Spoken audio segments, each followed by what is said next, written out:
저녁 잘 보내세요. 시래기톡을 사랑해주시는 시청자 여러분 반갑습니다. 아들 김영주입니다. 네, 아버지 김병조입니다. 고사성어랑 사자성어 공부를 계속 하고 있습니다. 그렇죠? 그래서 오늘은 아주 특별한 시간인데요. 평상시에 아버지께서 다루고 싶으셨던 주제이기도 하고 아마 여러분들이 한 번도 생각해보지 못한 주제일 거라고 저는 생각을 합니다. 요즘은 아무래도 서로 부를 때 친구 아니면 대부분 직책이나 뭐 그렇게 부르게 되잖아요. 예를 들면 뭐 교수님 아니면 뭐 일할 때는 부장님 이렇게 많이 부르는데 뭐 닉네임으로 부르기도 그렇죠. 하고. 닉네임으로 부르기도 하죠. 뭐 사람들끼리 만났을 때 무슨 님 이렇게 부르기도 하고. 지금도 뭐 이름을 이렇게 함부로 부르는 게 조금 예에 맞질 않아 가지고 이렇게 직함이나 직급이나 지금 얘기한 대로 아무리 친구라도 예를 들면 형주야 이렇게 좀 뭐 하니까 뭐 이렇게 별명을 부른다든지 그렇죠. 때로 이렇게 부른다든가 그래서 이렇게 나온 게 자와 호예요. 일단 자와 호라는 단어 자체가 좀 생소하신 분들이 있을 것 같습니다. 자와 호가 어떻게 다를까요? 그 이제 여기 실명 경피속이라고 그 이름을 부르는 것을 피하는 이름을 존중하여 실명을 존중해서 그 실명을 피하는 습속이 있다. 이걸 실명 경피속이라고 하는데 그 태어나면 이제 이름을 짓고 관례를 치르면 관례 여자는 비녀를 꽂고 남자는 이제 그 상투를 올리는 관례를 올리면 자를 하나씩 내려요. 쉽게 말하면 내 이름은 김병조고 자는 선백이에요. 선백. 선백의 백자는 큰아들이라는 뜻이에요. 백부님, 큰백. 그리고 선이라는 거는 그 선암 변천 선생 할아버지 친구분이 지어주신 건데 그 나는 조자니까 조선이 되잖아. 조선. 그 조선의 백이라는 그 으뜸이니까 조선의 으뜸이 되어라. 네 분야의 일인자가 되라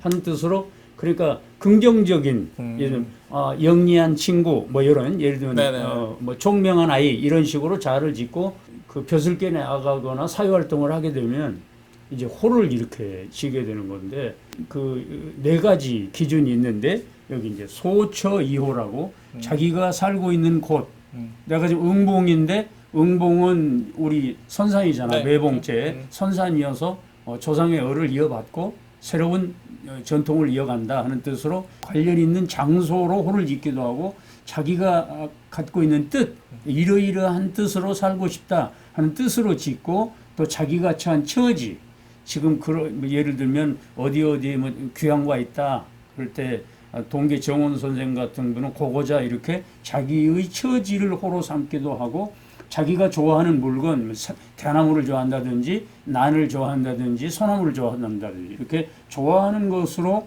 호를 짓는 것을 소처이호, 소지이호, 소우이호, 이제 소축이호 이렇게 호를 정하는 건데 장소로 이름을 지은 대표적인 분이 율곡 누구? 이율곡 선생 귀걸이 있자예요 그 양반이. 근데 이 율곡이라고 하는 것은 이 양반이 덕수이신데 고향이 파주 율곡면에 농장이 있었대. 개인 농장이.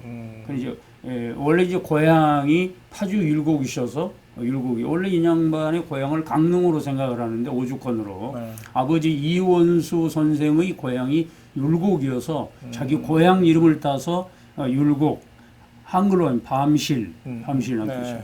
자 이거는 오성과 한음. 오성과 한음 누구죠? 오성은 이항복. 옳지. 한음은 이덕형. 한음 이덕형. 오성과 한음 그러면서 얘기는 많이 알면서 오성과 한음이 어떤 뜻이냐를 잘 모르는 사람이 많은데 지금 얘기한 대로 이항복 선생은 호가 오성이어서 오성부원이고 이 양반이 이제 한음인데 우선 한음이라는 말은 음의 반대가 뭐지? 양이죠. 그러니까 한양의 건너편에 있는 광주. 지금 둔촌동이 이 양반 고향이시거든. 강 건너편에 있는 한양은 이쪽이고 강 건너 광주에 사는 사람이다. 그래서 지역 이름을 이제 한음. 오성은 이항복 선생이 경주이시예요. 근데 경주를 옛날에 한때 오성이라고 했어. 그래서 경주이시와 광주이시다 이런 뜻이고 여기는 서석인데 상스러운 돌이다. 서포 김만중의 형이 바로 김만기라는 김만기. 숙종의 장이시고 네네, 대제학을 김만기. 지낸 분이신데 그 양반의 호가 서석이에요. 그 서석이라는 게 광주를 옛날에 서석이라고 그랬어. 서석이 무등산이에요. 무등산. 전라도 광주. 전라도 광주. 네. 광주를 옛날에 한때 서석이라고도 이칭을 해. 그래서 나는 광산 김씨입니다. 그런 뜻이에요. 그래서 이게 지역 이름을 가지고 자기 네네네. 호를 지은 경우이고, 좋네요. 자 이게 소지 자기가 뜻한 자, 어떠한 마음으로 살겠다. 그게 이제 소지이온데 가장 대표적인 게 백범 백범 김구 선생. 김구 선생. 네. 이제 백이라는 거는 백범 김구 선생 하면서 백범이라는 게 호랑이 100마리란 뜻이냐 이렇게 해석을 하는 사람도 있는데 그게 아니고 백이라는 건 아무것도 가진 것이 없는 평범한 무지랭이 같은 사람입니다. 나는 그저 아무것도 없는 그저 길가에 도단한 잡초 같은 사람입니다. 겸손한 마음으로 살겠다고 하는 그 뜻이 백범이고, 저 여초는 바로 처음과 같이. 처음처럼 김응현 선생이라고 서예가 선생 여초 김응현 선생인데 늘 처음처럼 신종여시 늘 조심하기를 처음처럼 하겠다. 또 여기는 겸재정선. 겸재정선 대단합니다. 동양화의 진경산수를 이렇게 뿌리내린 겸재정선이라고 하는 분은 겸손하게 살겠다.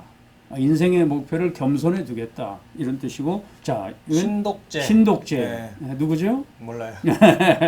네, 사계 선생의 아드님이시고 우암송시열 선생의 스승이신 김집이라고 하는 분, 모울집자 김집 선생은 아우가 신독재인데 혼자 있을 때도 조심하는 거예요. 사람들이 많이 쳐다볼 때는 조심하게 되는데 혼자 있을 때는 마음대로 행동하기 마련이라고. 그래서 혼자 있을 때까지도 조심하는 그런 선비의 자세. 누가 보든 안 보든 늘 삼가하고 조심하는 마음 자세로 살겠다. 자, 여기는 의암. 손병희 선생. 손병희 선생. 역시 그대로 의롭게 네, 살다 네, 가셨잖아. 손병희 선생은. 자, 그리고 신사임당. 신사임당. 네, 율곡의 어머님이신 신사임당은 성은 이제 평산시시고 네. 이게 사임당이 혼데 이 사임이라는 말이 뜻이 있어. 주나라를 건국한 문왕의 어머님이 태임이라는 분인데 아주 현모양처로 중국 역사상 가장 위대한 현모양처로 기록이 되신 분이어서 그 태임을 스승으로 모시면서 모범사자거든. 스승이라는 게 모범을 보이는 사람이란 뜻이에요.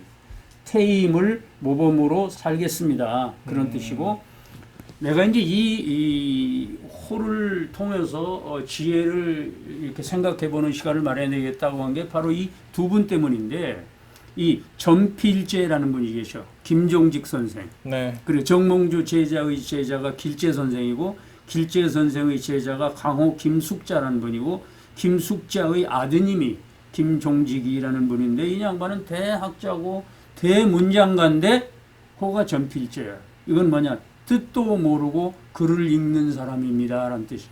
나는 그저 무식한 사람입니다. 나는 아무것도 모르는 사람입니다. 백범과 같은 뜻이야. 뜻도 모르고 글을 읽는다는 거예요. 그 유명한 해석하기 어렵다고 알려져 있는 조의제문을 쓰신 분인데도 나는 뜻도 모르고 글을 읽은 사람입니다 라는 뜻이고, 전필제의 제자가 일두야. 일두. 존벌레 두제. 정여창이라고 남계소원의 세계문화유산에 모셔져 있는 일두 정회창 선생도 대학자이고 영남 오연에 들어가는 분인데도 나는 그저 한 마리 존벌레에 불과합니다. 세상의 발전을 도움을 드리기는커녕 나는 세상을 갉아먹는 존벌레입니다. 참 그렇게 겸손한 마음으로 살겠다 이런 뜻이고, 소우 자기가 처한 처지. 네. 여기는 도. 태도는 태계는 알지만 태도라는 말은 잘 모르실 거예요. 이게 이태계 선생님의 호가 퇴계, 퇴도 그래요. 도라는 건 도산서원이라는 뜻, 도산. 네. 그 고향에 물러나서 후진양성과 학문연마에 힘을 쓰겠습니다. 나는 늘 물러나 있겠습니다. 나는 그저 초야에 묻혀 사는 늙은일 뿐입니다. 이런 뜻이에요. 그리고 소우고, 이건 가인, 이거는 김병노 선생. 우리가 울산 김씨 할 때 소개해드렸던 난 길거리를 헤매는 사람입니다. 나라를 잃고 길거리를 헤매는 거리 같지 않을까. 네. 법조계 가장 존경받는 가인 김병노 선생. 자, 이거는 포운 정몽주. 포운 정몽주. 이건 무슨 뜻일까 한번 생각해봐. 은자는 숨어 있는 거고 어. 포자 무슨 포자? 여기는 그 채소를 가꾼다. 포전이라고 그러잖아. 포전. 그럼 제야에 묻혀 이제 밭이나 옳지, 이끌면서 옳지. 살겠습니다. 그렇지. 예. 숨어 살면서 채소나 가꾸면서 네네네. 상추나 뜯어서 이렇게 밥 사 먹고 그렇게 니네 엄마가 늘 하는 얘기가 이거 알고 포근이야. 얘 여기는 이 기자야. 기자. 기은. 이게 바로 그 유명한 암행어사 어사 박문수. 박문수. 그 고령박 씨인데 박문수 선생의 호가 기은인데 숨어 지내는 늙은이란 뜻이야. 나는 그저 시골에 숨어 사는 늙은이일 뿐입니다. 지금 늙어 살고 있어요. 네, 그런 뜻이고. 자, 이건 알겠지? 토정 이지암. 토정 이지암. 네. 토정 이지암 선생 한산 이씨신데 이거 이제 흙집에 사는 그저 나는 그냥 보잘것없는 집이나 이렇게 똑같이 이제 포근이나 뭐 이게 퇴도나 거의 같은 뜻이야. 이게 네, 그러겠다는 뜻이고. 그 소축이라고 하는 것은 자기가 평소 좋아하는 매화와 대나무를 좋아하는 매주컨. 매주컨이 바로 성산문. 성산문. 사육신 중에 한 분인 성산문이야. 네, 성산문. 역시 성산문 선생은 매화와 대나무를 숭상했기 때문에 절이를 숭상했던 거예요. 자, 그리고 제가 가장 소개하고 싶은 분 이분이에요. 송헌. 자, 송헌 누굴까요? 바로 이성계 호가 송헌이야. 벼슬을 하다가 왕이 된 사람이잖아. 그 벼슬 했을 때 호가 있을 거 아니냐고. 이성계의 호, 이태조의 호가 송헌이고 그리고 제일 중요한 거는 이성계라는 이름이 이건데 왕이 된 다음에는 이렇게 바뀌었어요. 근데 이단이야, 이단. 하늘이 올라오는 거잖아. 조선 왕조를 건국했다는 거예요. 해가 떴다 이 말이에요. 그래서 원래 이단이어서 조선 왕조에 나오는 모든 이 단자는 조자로 바꿨어. 피휘라 그래요. 네네. 임금의 이름을 쓸 수가 없어. 그래서 이 원래 이성계였다가 왕이 된 다음엔 이단이었어. 이 단이고 그 양반의 원래 호는 송헌이었다. 그 다음에 여기는 압구정. 기억날 텐데 이건 누구의 호일까요? 한명회. 네, 그리고 오리 앞자고 이 갈매기 구자. 그죠? 물오리와 갈매기를 벗하면서 사는 자연을 벗삼아 살고 싶다고. 안빈낙도에 살면 살겠다. 그렇지. 아하하, 네. 설명이 더 멋있습니다. 그래서 압구정. 네, 이런 길이 이래서 그 모임에 가면 호를 부르는 모임들이 있더라고. 그게 멋있어 보여. 그래서 사람이 호 하나쯤은 좀 가질 필요가 있지 않겠느냐. 호는 왠지 뭔가 좀 급이 있어야 사람들이 호로 하는 것 같고 자 정도는 오케이. 있어도 좋지 않을까.